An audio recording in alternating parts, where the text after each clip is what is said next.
नमस्कार, Byju's government exam prep channel में आप सभी का बहुत स्वागत है। आज के इस सत्र में हम 16 फरवरी 2021 को द हिंदू समाचार पत्र में प्रकाशित प्रमुख समाचारों और आलेखों का विश्लेषण करेंगे। यह सत्र सिविल सेवा, प्रारंभिक परीक्षा और मुख्य परीक्षा दोनों के लिए ही लाभदायक है। इस सत्र में हम कुछ अभ्यास प्रश्नों को भी देखेंगे और ये अभ्यास प्रश्न आपके तैयारी के दृष्टिकोण से अत्यंत लाभदायक होंगे। स्टूडेंट्स, आगे बढ़ते हैं और देखते हैं हमारे पहले समाचार को। हमारा पहला समाचार है टॉलरेंस डेफिसिट। इसे पेज नंबर 6 से लिया गया है और साथ में एक और समाचार है टूल किट केस, जिसे पेज नंबर 1 से लिया गया है और इन दोनों समाचारों का संबंध सामान्य अध्ययन प्रश्न पत्र संख्या 2 के खंड शासन व्यवस्था के साथ में है। आइए देखते हैं कि यहाँ पर मुद्दा क्या है। सहिष्णुता में कमी, टूल किट साजिश में एक पर्यावरण कार्यकर्ता की गिरफ्तारी तर्क विरुद्ध प्रतीत होती है। टूल किट क्या है? सर्वप्रथम हमें ये जानने की आवश्यकता है। टूल किट किसी भी मुद्दे को समझाने के लिए बनाया गया एक प्रकार का डॉक्यूमेंट होता है और यह इस बात की जानकारी देता है कि किसी समस्या के समाधान के लिए क्या क्या किया जाना चाहिए, यानी कि इसमें एक्शन पॉइंट्स को दर्ज किया जाता है। इसका इस्तेमाल सोशल मीडिया के संदर्भ में होता है, जिसमें सोशल मीडिया पर कैंपेन स्ट्रेटजी के अलावा वास्तविक रूप में सामूहिक प्रदर्शन या आंदोलन करने से जुड़ी जानकारियां दी जाती हैं। इसमें किसी भी मुद्दे पर दर्ज याचिकाओं, विरोध प्रदर्शनों और जन आंदोलनों के बारे में जानकारियां शामिल हो सकती हैं। अब यहां पर मुद्दा क्या है? हाल ही में किसान आंदोलन के समर्थन में अंतर्राष्ट्रीय पर्यावरण एक्टिविस्ट ग्रेटा थनबर्ग के द्वारा एक टूल किट को लोगों के मध्य जारी किया गया था कि मतलब वो अपने आंदोलन को किस प्रकार से प्रभावशाली तरीके से आगे बढ़ा सकते हैं। लेखक कहता है कि टूल किट का प्रयोग ऑनलाइन प्रदर्शन करने वाले लोगों के मध्य एक सामान्य सी बात है, लेकिन भारत में दिशा रवि नाम की एक पर्यावरण एक्टिविस्ट ने भी इस टूल किट में कुछ संशोधन किए और इसे लोगों के मध्य जारी किया। अब सरकार का यह मानना है कि इन्होंने राजद्रोह और दंगा भड़काने का प्रयास किया है इस टूल किट के माध्यम से। और इसी संदर्भ में दिल्ली पुलिस के द्वारा दिशा रवि को बेंगलुरु से गिरफ्तार किया गया। हालांकि उन्हें नियमानुसार 24 घंटे के अंदर दिल्ली में मजिस्ट्रेट के सामने पेश किया गया। स्टूडेंट्स, यहां पर ध्यान रखने की बात है कि संविधान के अनुच्छेद 22 के अंदर में कुछ निर्देश दिए गए हैं और इन निर्देशों के अनुसार अगर किसी व्यक्ति को गिरफ्तार किया जाता है तो उसे 24 घंटे के अंदर में मजिस्ट्रेट के सामने पेश किया जाएगा। अनुच्छेद 22 को आप लोग ध्यान रखेंगे मूल अधिकारों के संबंध में। यहां पर यह विषय भी ध्यान रखने योग्य है कि क्या इस गिरफ्तारी में अंतरराज्यीय गिरफ्तारी पर दिल्ली उच्च न्यायालय द्वारा निर्धारित दिशा निर्देशों का पालन किया गया। लेखक इस पर सवाल खड़े करता है, जैसे कि स्थानीय पुलिस को सूचना दिया जाना आदि। आगे क्या हो सकता है? यहाँ पर सरकार का यह कहना है कि दिशा रवि के इस कार्य से सरकार को अंतरराष्ट्रीय स्तर पर असहज स्थिति का सामना करना पड़ेगा, क्योंकि हमारे आंतरिक मामलों में कुछ बाह्य लोग हस्तक्षेप कर पाएंगे। किंतु लेखक यहां पर भिन्न मत रखता है। लेखक क्या कहता है? हालिया संदर्भों में सरकार द्वारा कार्यकर्ताओं, प्रदर्शनकारियों और मीडिया के खिलाफ सत्ता के प्रयोग से सरकार को अधिक असहज स्थिति का सामना करना पड़ सकता है, क्योंकि सरकार के द्वारा पुलिस सत्ता का जो प्रयोग किया गया है वो समझदारी पूर्वक नहीं किया गया है, ऐसा लेखक का कहना है। और स्वस्थ लोकतंत्र के अंदर में लोगों को असहमति की आज़ादी भी होती है। ध्यान रखने की बात यहाँ पर है कि अभिव्यक्ति की आज़ादी में असहमत होने की आज़ादी भी शामिल है और प्रत्येक असहमति का अर्थ राजद्रोह के संदर्भ में नहीं लिया जाना चाहिए। हालिया संदर्भों में अगर हम लोग देखें तो न्यायालय में कई सारे अवमानना के मामले भी देखे गए हैं असहमति के संदर्भ में। ऐसे में असहमति के बारे में यह ध्यान रखना आवश्यक है कि यह सदैव दुर्भावना से प्रेरित नहीं होती है। कई बार ये सुधार से प्रेरित भी होती है और इसको सकारात्मक संदर्भों में लिए जाने की आवश्यकता है। अब यहां पर स्टूडेंट्स एक शब्द आया था अग्रिम जमानत। क्या होता है ये? यह न्यायालय के द्वारा जारी किया गया एक निर्देश है जिसमें किसी व्यक्ति को उसके गिरफ्तार होने के पहले ही जमानत दे दी जाती है, अर्थात आरोपित व्यक्ति को इस मामले में गिरफ्तार नहीं किया जाएगा। यहां पर यह ध्यान रखने की बात है कि अग्रिम जमानत को मांगना किसी व्यक्ति का अधिकार नहीं है। वो अदालत में इस संबंध में याचिका दे सकता है और ये अदालत के विवेक पर निर्भर करता है कि वो उस व्यक्ति को अग्रिम जमानत देगी या नहीं देगी। भारत के आपराधिक कानूनों के अंतर्गत गैर जमानती अपराध के आरोप में अगर किसी व्यक्ति को गिरफ्तार किए जाने की आशंका अगर होती है तो कोई भी व्यक्ति अग्रिम जमानत के लिए आवेदन कर सकता है। अग्रिम जमानत का प्रावधान भारतीय दंड प्रक्रिया संहिता CRPC की धारा 438 में किया गया है। हम लोग अब इसी से जुड़े हुए एक मुख्य परीक्षा अभ्यास प्रश्न को भी देखते हैं। असहमति की आजादी भी स्वस्थ लोकतंत्र के लिए बहुत आवश्यक है, क्योंकि सत्ता के साथ हर बात पर सहमति लोकतंत्र को कमजोर कर सकती है। निश्चित रूप से इसको आप लिखने का प्रयास करेंगे और हम लोग बढ़ते हैं अपने अगले समाचार की तरफ। हमारा अगला समाचार पेज नंबर 6 से लिया गया है। इसका संबंध सामान्य अध्ययन प्रश्न पत्र संख्या 2 के खंड सामाजिक न्याय के साथ में है। अब यहां पर किन मुद्दों पर चर्चा की गई है?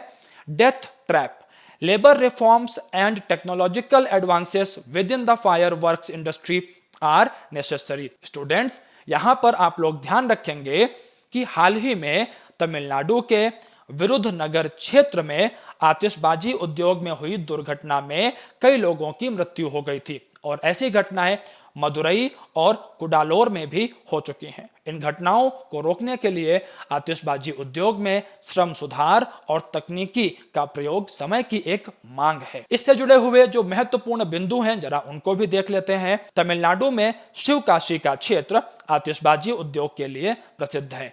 स्टूडेंट्स, यहां पर यह ध्यान रखना आवश्यक है कि भारत के पटाखा उद्योग की राजधानी कही जाती है तमिलनाडु में स्थित शिवकाशी। लेकिन यहां पर कुछ अन्य समस्याएं भी हैं। जिन व्यक्तियों को पटाखा बनाने के लाइसेंस जारी किए जाते हैं वहां कुछ ऐसे लोग भी हैं जो अवैध रूप से उप लाइसेंस पर अन्य लोगों को काम देते हैं और यह लोग सरकारी नियंत्रण में शामिल नहीं होते हैं। अब ऐसे लोग ऐसी जगहों पर कार्य करते हैं जहां पर कार्य करने की उचित परिस्थितियां विद्यमान नहीं होती हैं। ऐसे में अगर यहां पर कोई हादसा हो जाता है तो इन लोगों को सामाजिक सुरक्षा का लाभ प्राप्त नहीं हो पाता है। इस क्षेत्र में एक अन्य समस्या भी है, भुगतान का पीस रेट सिस्टम। अब ये क्या होता है? इसके अनुसार कोई व्यक्ति जितने उत्पाद बनाएगा उतने ही रुपए उसको भुगतान के रूप में प्राप्त होंगे। इसका अर्थ यह हुआ कि जो श्रमिक होंगे वो अधिक से अधिक उत्पादन करने का प्रयास करते हैं ताकि वह अधिक से अधिक भुगतान प्राप्त कर सकें और ऐसे में जल्दबाजी में कई बार अप्रिय घटनाएं हो जाती हैं। और हाल ही में तमिलनाडु में जो दुर्घटना हुई है, इस दुर्घटना के प्रत्यक्षदर्शियों के अनुसार यहां पर जो श्रमिक थे वह अत्यधिक थकान के कारण अपने काम पर ध्यान नहीं दे पाए और यहां पर एक विस्फोट हो गया। निष्कर्ष रूप में अगर हम बात करें तो कुछ वर्ष पहले सरकार ने आतिशबाजी उद्योग में तकनीक के प्रयोग को बढ़ाने की बात कही थी, लेकिन इस दिशा में कोई पर्याप्त प्रगति अब तक नहीं हो पाई है। इस क्षेत्र में राज्य के स्तर पर, केंद्र के स्तर पर निश्चित रूप से तुरंत सुधारों की आवश्यकता है। जैसे यहां पर तकनीकी रूप से सक्षम लोगों को नियोजित किया जाए, इस क्षेत्र में संलग्न श्रमिकों के कौशल विकास को बढ़ावा दिया जाए। इसके अतिरिक्त सरकारों के द्वारा एक पारदर्शितापूर्ण जांच का तंत्र भी स्थापित किया जाए ताकि लोग अपने लाइसेंसों का दुरुपयोग ना कर पाए। इसके अतिरिक्त जो नियोक्ता है वो श्रमिकों के जीवन के प्रति उत्तरदायी रहे। अब यहां से जुड़ा हुआ एक मुख्य परीक्षा का प्रश्न भी हमें देखना चाहिए। देखिए, काम की मानवीय और गरिमापूर्ण स्थिति प्रत्येक नियोक्ता की जिम्मेदारी है। भारत में संवैधानिक प्रावधानों के संदर्भ में चर्चा करते हुए स्पष्ट कीजिए। स्टूडेंट्स, मैं यहाँ पर आप लोगों को एक हिंट देना चाहूंगा कि संविधान के भाग 4 में नीति निर्देशक तत्वों के अंतर्गत काम की गरिमापूर्ण और मानवीय स्थितियों की चर्चा की गई है। उन संदर्भों को देखते हुए आप इस प्रश्न को लिखने का प्रयास करें। हम लोग आगे बढ़ते हैं और देखते हैं अपने अगले समाचार, इंडियन इन्वेस्टमेंट्स एंड बीआईटीज। इस समाचार को पेज नंबर 7 से लिया गया है। इसका संबंध सामान्य अध्ययन प्रश्न पत्र संख्या 2 के खंड अंतरराष्ट्रीय संबंध के साथ में है। यह समाचार मुख्य रूप से कोलंबो पोर्ट डील के संबंध में है। चलिए हम लोग देखते हैं जरा इसको। भारतीय निवेश और द्विपक्षीय निवेश संधियां। हाल ही में श्रीलंका द्वारा भारत के साथ कोलंबो में बंदरगाह विकास परियोजना को रद्द कर दिया गया था। कौन सी परियोजना थी ये? East container terminal. इसमें हालांकि जापान भी शामिल था। अतीत में ऐसी घटना भारत के साथ मालदीव में भी घटित हो चुकी है। ये घटनाएं भारत को अपनी निवेश संधियों पर पुनर्विचार के लिए निश्चित रूप से प्रेरित करती हैं। मुख्य बिंदुओं की हम बात करते हैं। भारत और श्रीलंका ने 1997 में द्विपक्षीय निवेश संधि पर हस्ताक्षर किए थे। अब इस संधि में निवेशक राज्य विवाद समाधान तंत्र की व्यवस्था की गई थी। स्टूडेंट्स, इन कीवर्ड्स पर आप ध्यान रखेंगे। अब इसके अंतर्गत क्या प्रावधान किए गए थे कि यदि किसी निवेशक को ऐसा लगता था कि मेजबान राज्य जहां पर निवेश किया गया है वो निवेशक के साथ उचित और समतापूर्ण व्यवहार नहीं कर रहा है, तो ऐसे में निवेशक विवाद को समाप्त करने के लिए मेजबान राज्य को अंतरराष्ट्रीय अधिकरण में ले जा सकता था।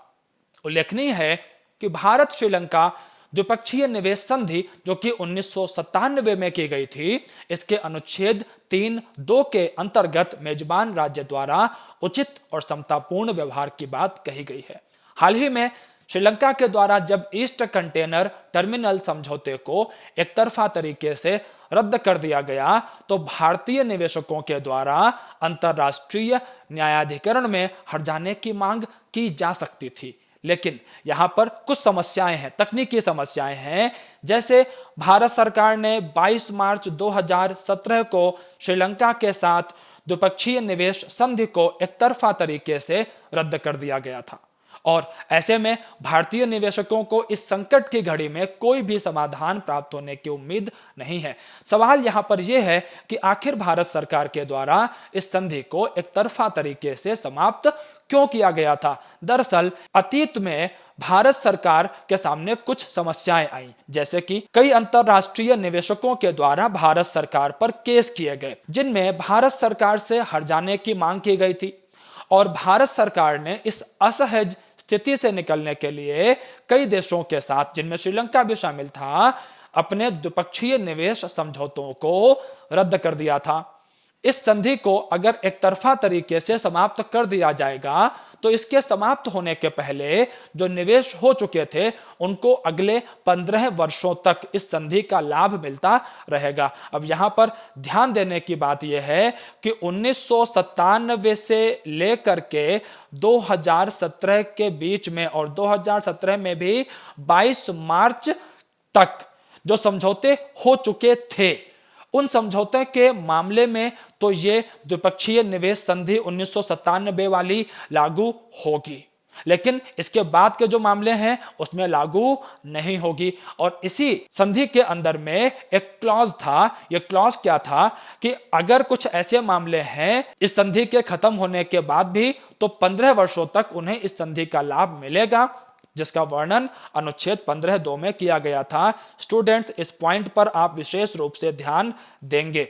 अब पूर्वी कंटेनर टर्मिनल का जो समझौता है यह समझौता किया गया था 2019 में और इसीलिए इसको भारत श्रीलंका द्विपक्षीय निवेश संधि 1997 के लाभ प्राप्त नहीं होंगे। निष्कर्ष रूप में हम क्या कह सकते हैं?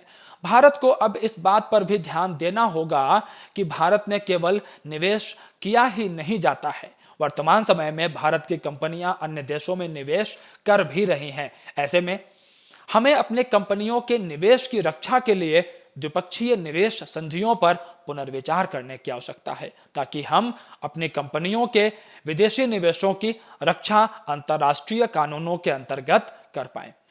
अब स्टूडेंट्स, इससे जुड़ा हुआ मुख्य परीक्षा का एक अभ्यास प्रश्न देख लेते हैं। अभ्यास प्रश्न यहां पर क्या है? परिवर्तनशील अंतरराष्ट्रीय हालातों में भारत अब निवेश प्राप्तकर्ता राज्य से निवेशकर्ता राज्य में बदल रहा है, अतः सरकार की नीतियां भारतीय निवेशकों की रक्षा में बदलनी चाहिए। व्याख्या कीजिए। निश्चित रूप से भारत अफ्रीका के अंदर में, इसके अलावा दक्षिण पूर्व एशिया के भी कई देशों के अंदर में निवेश कर रहा है और ऐसे में हमें अपने कंपनियों के निवेशों की रक्षा करने के लिए अपनी नीतियों में बदलाव करने पड़ेंगे। 250 शब्दों में आप इसका उत्तर लिखने का प्रयास करेंगे। चलिए स्टूडेंट्स, हम लोग आगे बढ़ते हैं यहां से और हमारा अगला समाचार है पेज नंबर 7 पर। इसका संबंध सामान्य अध्ययन प्रश्न पत्र संख्या 2 के खंड शासन व्यवस्था के साथ में है। समाचार है structural reforms for NEP 2020। Governing bodies for universities and colleges must be reframed to make them equitable। लेखक यहां पर कहता है कि नई शिक्षा नीति 2020 के संदर्भ में शिक्षा के क्षेत्र में संरचनात्मक सुधारों की आवश्यकता है और अच्छी बात यह है कि नई शिक्षा नीति 2020 इस दिशा में प्रयास करती हुई दिखाई भी देती है। वर्तमान समय में विश्वविद्यालयों और कॉलेजों के जो शासी निकाय हैं वहां पर समतापूर्ण संरचना की आवश्यकता है। लेखक कहते हैं कि शासी निकायों की जो नियुक्ति है वो अक्सर विवादों में रहती है। विवादों में रहने के कारण क्या है? भाई भतीजावाद। नई शिक्षा नीति 2020 इस व्यवस्था को बदलने के लिए एक प्रबंधन बोर्ड को बनाने की बात करती है। लेखक कहता है कि इस प्रबंधन बोर्ड के अंतर्गत अन्य विश्वविद्यालयों, इसके अतिरिक्त उद्योगों से आए सदस्य, पूर्व छात्र और अन्य महाविद्यालयों के प्राचार्य और गैर शिक्षण कर्मचारियों को प्रतिनिधित्व देना चाहिए। बोर्ड के निर्णय से जितने भी निर्णय हैं वो सर्वसम्मति से होने चाहिए। इसके अतिरिक्त बैठकों की रिकॉर्डिंग की जानी चाहिए और आवश्यकता पड़ने पर अन्य हितधारकों के साथ में इसे शेयर भी करना चाहिए। विश्वविद्यालयों के कुलपतियों की नियुक्ति के लिए खोज समितियों का पुनर्गठन किया जाना चाहिए। चेयरमैन के पद के लिए किसी प्रतिष्ठित पूर्व उप कुलपति या प्रशासनिक क्षमता वाले किसी शिक्षाविद को नियुक्त किया जाना चाहिए, जिससे कि संस्था की कुशलता में वृद्धि होगी। इसके अतिरिक्त कुलपति के पद के लिए आवेदन विश्वविद्यालय की वेबसाइट पर विज्ञापन के माध्यम से और समाचार पत्रों के माध्यम से ही आमंत्रित किए जाने चाहिए। उम्मीदवारों का बायोडेटा भी वेबसाइट पर प्रकाशित किया जाना चाहिए ताकि उन व्यक्तियों की प्रशासनिक क्षमताओं के बारे में जानकारी प्राप्त की जा सके। शिक्षकों के उत्तरदायित्व को भी तय किए जाने की आवश्यकता है और इसमें एकेडमिक ऑडिट एक महत्वपूर्ण भूमिका निभा सकता है कि मतलब एक शिक्षक के द्वारा एक शिक्षण वर्ष में क्या क्या कार्य अपेक्षित थे और क्या क्या कार्य उनके द्वारा किए गए। इसके अतिरिक्त शिक्षकों से वार्षिक शिक्षण योजना ली जानी चाहिए और उनके द्वारा शिक्षा में किए जाने वाले अनुसंधान और नवाचारों की जानकारी भी ली जानी चाहिए और इस संपूर्ण जानकारी को विश्वविद्यालय की वेबसाइट पर सार्वजनिक किया जाना चाहिए। शिक्षकों की वार्षिक स्वमूल्यांकन रिपोर्ट का किसी बाहरी संस्था के साथ मूल्यांकन कराया जाए। उच्च शिक्षण संस्थानों में जो गेस्ट फैकल्टीज पर अत्यधिक भरोसा करने की परंपरा है उसका त्याग होना चाहिए और उसके स्थान पर स्थायी शिक्षकों की नियुक्ति की जानी चाहिए और इससे निश्चित रूप से संस्था के अंदर में शिक्षण कार्य की गुणवत्ता में वृद्धि होगी। नई शिक्षा नीति शिक्षा के क्षेत्र में कई संरचनागत सुधारों को भी प्रेरित करती है, जैसे कि 4 वर्ष के पाठ्यक्रम से विद्यार्थी बाहर निकल सकता है और उस पाठ्यक्रम में दोबारा से दाखिला भी ले सकता है। ये अच्छी नीति है। इसके अतिरिक्त एकेडमिक क्रेडिट बैंक, अर्थात कि अगर किसी विद्यार्थी ने किसी संस्था में अध्ययन किया है तो उस विद्यार्थी का एक एकेडमिक क्रेडिट स्कोर बनाया जाएगा जो उसको भविष्य में एक अच्छी नौकरी प्राप्त करने में उसकी मदद करेगा। इसके अतिरिक्त 1 या फिर 2 साल का परास्नातक कोर्स भी छात्रों के लिए निश्चित रूप से लाभदायक होगा। हम बढ़ते हैं अपने अगले समाचार की तरफ, और हमारा अगला समाचार है पेज नंबर 6 से। इसका संबंध है सामान्य अध्ययन प्रश्न पत्र संख्या 3 के खंड इकोनॉमी के साथ में। Formulas and taxation of farmers. अब यहां पर लेखक ने क्या विचार व्यक्त किए हैं और हमारे लिए यहाँ पर कौन कौन से महत्वपूर्ण बिंदु हैं, जरा उन पर ध्यान देते हैं। ओके स्टूडेंट्स, शुरू करते हैं। कृषि कानून और किसानों पर कराधान।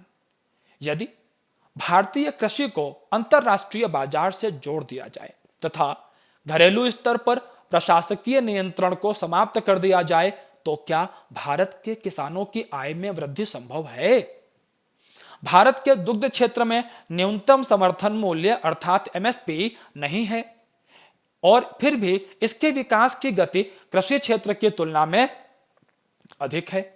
क्या न्यूनतम समर्थन मूल्य के अभाव में कृषि क्षेत्र भी निजी क्षेत्र के साथ मिलकर अधिक विकास कर सकता है? आइए इन्हीं सब प्रश्नों के समाधान ढूंढते हैं। इसमें कुछ प्रमुख बिंदु जो हैं जरा उनको देखते हैं। भारत में उत्पादक समर्थन प्राक्कलन नकारात्मक है और 2014 से 15 और 16 से 17 के मध्य यह -6% पर है, जबकि आर्थिक सहयोग और विकास संगठन OECD के अधिकांश देशों में यह सकारात्मक है और 2 अंकों में है। उत्पादक समर्थन प्राक्कलन बाजार मूल्य समर्थन और बजटीय आवंटन का योग होता है। स्टूडेंट्स, आप इस बिंदु पर विशेष रूप से ध्यान रखेंगे। भारत में बजटीय आवंटन तो सकारात्मक है, किंतु बाजार मूल्य समर्थन जो है वो अधिक नकारात्मक हो जाता है और जिसके कारण उत्पादक समर्थन प्राक्कलन नकारात्मक हो जाता है। अब उत्पादक समर्थन प्राक्कलन हमारे लिए आखिर इतना महत्वपूर्ण क्यों है?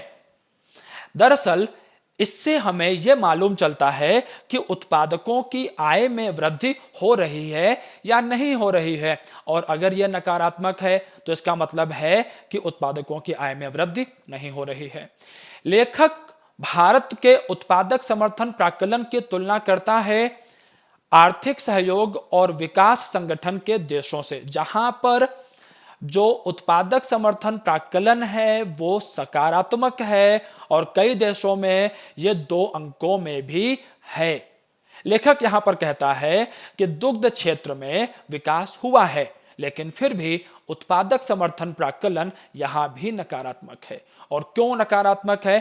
क्योंकि भारतीय दुग्ध उत्पादकों को अंतरराष्ट्रीय बाजार में जो मूल्य हैं उनका लाभ प्राप्त नहीं होता है। लेखक यहां पर कहता है कि निजी निवेश को कृषि क्षेत्र में लाने से किसानों की आय बढ़ ही जाएगी, इस बात की गारंटी नहीं ली जा सकती है, क्योंकि अंतरराष्ट्रीय बाजार में जो मूल्य हैं उन पर किसी का नियंत्रण नहीं है। हां, निजी निवेश निश्चित रूप से सहयोगी की भूमिका निभा सकता है। निजी निवेश के आने से कृषि बाजार में जोखिम बढ़ जाएंगे, खास तौर पर मूल्यों में उतार चढ़ाव के जोखिम। ऐसे में कोई भी योजना बिना किसी उचित शोध के लागू नहीं की जानी चाहिए। कृषि के क्षेत्र में सुधारों की आवश्यकता है, खास तौर पर जलवायु परिवर्तन की स्थिति में, और ऐसे में पानी केंद्रित फसलों से अब आगे बढ़ने की आवश्यकता है। लेकिन कोई भी दीर्घकालिक योजना के अभाव में अगर कदम उठाया जाता है तो उससे हमें नुकसान भी हो सकते हैं। अब यहां पर एक संस्था का नाम मैंने लिया था OECD। तो स्टूडेंट्स, आप देख लेंगे OECD के बारे में। इसका जो वर्तमान स्वरूप है वो 1961 में सामने आया था और इसका मुख्यालय पेरिस में है और इसमें सदस्यों की जो संख्या है वो है 37। आइए स्टूडेंट्स, आगे बढ़ते हैं हम लोग और सिविल सेवा प्रारंभिक परीक्षा की दृष्टि से महत्वपूर्ण कुछ समाचारों को भी देखते हैं। प्रारंभिक परीक्षा अभ्यास प्रश्न की बात करते हैं। लेदरबैक कछुए भारतीय वन्य जीव संरक्षण अधिनियम 1972 के तहत संरक्षित हैं। कथन 2 है, लेदरबैक कछुए भारत में मुख्य रूप से अंडमान निकोबार में पाए जाते हैं। मैं आपको बता देना चाहता हूं, कथन 1 और कथन 2 दोनों ही सत्य हैं और इस अधिनियम की अनुसूची 1 के तहत इन कछुओं को संरक्षण प्रदान किया गया है। अर्थात यहां पर क्या हो गया, दोनों ही कथन सत्य हैं। अब इससे संबंधित न्यूज देख लेते हैं, समाचार देख लेते हैं। इसका संबंध पेज नंबर 10 से है। स्टूडेंट्स, आपको इस न्यूज पर ध्यान देना चाहिए। हाल ही में सरकार के द्वारा यह कहा गया कि लिटिल अंडमान का जो क्षेत्र है वहां पर विकासात्मक गतिविधियों को आगे बढ़ाया जाएगा, लेकिन पर्यावरणविदों का यह कहना है कि इस क्षेत्र के अंदर में जो लेदर बैक कछुए हैं वो घोंसले बनाते हैं और विकासात्मक गतिविधियां इनके जीवन पर नकारात्मक असर डाल सकती हैं, जैव विविधता को अत्यधिक नुकसान हो सकता है। तो निश्चित रूप से यह आपके लिए प्रीलिम्स के लिए एक महत्वपूर्ण बिंदु है। हम लोग आगे बढ़ते हैं, अपने अगले प्रश्न की तरफ आते हैं। हमारा अगला कथन है, विश्व व्यापार संगठन की अगली प्रमुख एनगोजी ओंकोजो इविएला होंगी। विश्व व्यापार संगठन का मुख्यालय जेनेवा में है। अब कौन से कथन सत्य हैं, असत्य हैं, सत्य कथनों की जानकारी करनी है हमको। निश्चित रूप से यहां पर एनगोजी ओंकोजो इविएला इसकी अगली प्रमुख होंगी और इस संगठन का मुख्यालय जेनेवा में है। दोनों ही जवाब इसके सही हैं। आप लोग जरा ध्यान देंगे इस न्यूज पर, पेज नंबर 13 पर यह न्यूज आई है। नाइजीरिया से इनका संबंध है, मिस ओंकोंजो का। और ये ध्यान रखना, इस पॉइंट को, बहुत इंपॉर्टेंट पॉइंट है स्टूडेंट्स ये, कि ये WTO की विश्व व्यापार संगठन की महानिदेशक बनने वाली पहली महिला हैं और अफ्रीका से इसकी महानिदेशक बनने वाली पहली व्यक्ति भी ये होंगी। आगे बढ़ते हैं हम लोग, अपने अगले प्रश्न की तरफ चलते हैं। हमारा अगला प्रश्न है, भाषण 4 द्वीप किस देश में स्थित है? भारत, श्रीलंका, मालदीव और बांग्लादेश। और इसका सही जवाब है बांग्लादेश। अब यह भाषण 4 द्वीप चर्चा में क्यों है? यह न्यूज आपको दिख जाएगी स्टूडेंट्स, पेज नंबर 13 पर। Bangladesh authorities send more Rohingya to island. दरअसल इस द्वीप को बंगाल की खाड़ी में बनाया गया है बांग्लादेश के द्वारा, और यहां पर जो बांग्लादेश के अंदर में म्यांमार से अल्पसंख्यक रोहिंग्या समुदाय के लोग आए हैं उनको यहां पर बसाया जाएगा। ऐसे में निश्चित रूप से आप ध्यान रखिएगा। इसके अलावा कई सारे विशेषज्ञों ने इस पर सवाल भी खड़े किए हैं कि जलवायु परिवर्तन की स्थिति में बंगाल की खाड़ी में जो द्वीप समूह स्थित हैं वो सुरक्षित नहीं है। तो ऐसे में भाषण 4 द्वीप जो है वो अधिक सुरक्षित नहीं है, और ऐसे में कहीं ऐसा ना हो कि इन रोहिंग्या लोगों के जीवन के साथ में कोई अप्रिय दुर्घटना यहां पर घट जाए।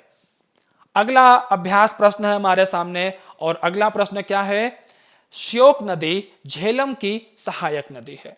पैगोंग सो एक मीठे पानी की झील भी है। अब सत्य कथन का चुनाव करना है यहां पर आपको।